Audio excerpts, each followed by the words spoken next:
ज्या पद्धतीने आपल्या मुलामुलींचा वाढदिवस साजरा करतो त्याच पद्धतीने कृष्णाचा जन्म साजरा करायचा आहे. त्यांच्यासाठी पिवळं वस्त्र किंवा पिवळं त्यांच्यासाठी घालण्यासाठी वस्त्र तुम्ही घरी घेऊन येऊ शकता, बासरी आणू शकता.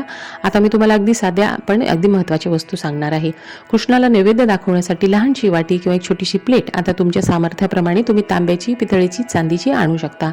कृष्णासाठी लहानसा छोटासा चौरंग किंवा पाट आणू शकता. त्यांच्यासाठी नवीन वस्त्र, मुकुट, शंख घरी घेऊन येऊ शकता. पंचारती या दिवशी तुम्ही घरी घेऊन येऊ शकता. आणि सर्वात महत्त्वाचं 100 ग्रॅम किंवा फक्त 50 ग्रॅम गाईचं तूप शुद्ध तुम्हाला आणायचं आहे आणि ते जन्माष्टमीच्या वेळेस तुम्हाला तुपाचा दिवा लावायचा आहे.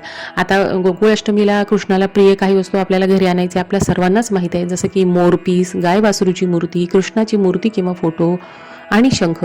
हे जर तुमच्याकडे नसतील तर यापैकीही आणू शकता, पण मी ज्या साध्या सोप्या वस्तू तुम्हाला सांगितल्या आहेत त्यापैकी एक वस्तू घरी घेऊन या आणि कृष्ण जन्माष्टमीचा सण साजरा करा.